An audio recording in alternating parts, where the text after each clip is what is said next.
ચોટીલાના નાયબ કલેક્ટર એચ.ટી. મકવાણાએ સત્યજીવન સાર્વજનિક હોસ્પિટલના સોનોગ્રાફી મશીનનો નોંધણી પરવાનો કાયમી રદ કરી હોસ્પિટલના સંચાલકો અને ગાયનેક ડોક્ટર સામે કમ્પ્લેન કેસ અંગેની કાર્યવાહી કરવા હુકમ કરેલ છે. નાયબ કલેક્ટર એચ.ટી. મકવાણાએ 15 સપ્ટેમ્બર 2025ના રોજ ચોટીલાની સત્યજીવન સાર્વજનિક હોસ્પિટલમાં આકસ્મિક ચેકિંગ કરતા અનેક ગેરરીતિઓ સામે આવતા સોનોગ્રાફી મશીન સીલ કર્યું હતું. ત્યારબાદ કેસ ચલાવીને સોનોગ્રાફી કરવા આવતા ડોક્ટરો અને હોસ્પિટલના સંચાલકોના નિવેદનો નોંધવામાં આવ્યા હતા, તેમજ કારણદર્શક નોટિસ આપવામાં આવી હતી. ત્યારબાદ તેઓને સાંભળીને આ કેસ ઠરાવ ઉપર લેવામાં આવ્યો હતો.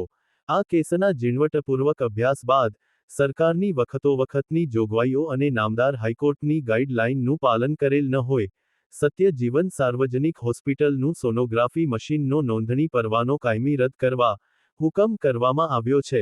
સાથે હોસ્પિટલના સંચાલક રાજેશભાઈ ગગાભાઈ ગોજિયા, જાડેજા વૈશાલીબેન, ડોક્ટર ભવદીપ ગઢવી, ડોક્ટર ગૌતમ ગવાણિયા સામે chief judicial magistrate first class ચોટીલાની કોર્ટમાં કમ્પ્લેન કેસ મૂકવા ચોટીલા મામલતદારને અધિકૃત કરવા હુકમ કરવામાં આવેલ છે.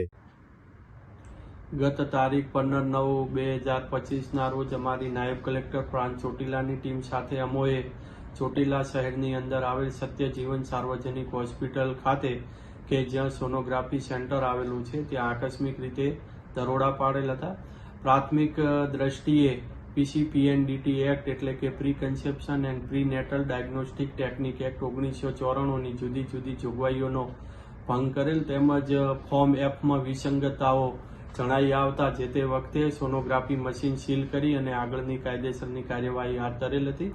ત્યારબાદ હોસ્પિટલના સંચાલકો અને ગાયનેકોલોજીસ્ટ તરીકે જે ફરજ બજાવતા ડોક્ટરોના નિવેદનો લઈ કેસ રજીસ્ટર કરી અને કેસ ચલાવી અને આ કેસની અંદર PCPNDT એક્ટની જુદી જુદી જોગવાઈઓનો ભંગ તેમજ સરકારશ્રીની સ્થાયી સૂચનાઓ અને આરોગ્ય વિભાગની ગાઈડલાઈન તેમજ નામદાર હાઈકોર્ટની જુદી જુદી ગાઈડલાઈનનો ભંગ થયેલ જણાતા આ હોસ્પિટલ ખાતે સોનોગ્રાફી મશીન માટે જે પરવાનો આપવામાં આવેલો છે એ સર્ટિફિકેટ ઓફ રજિસ્ટ્રેશન છે એ કાયમી ધોરણે રદ કરવામાં આવે છે.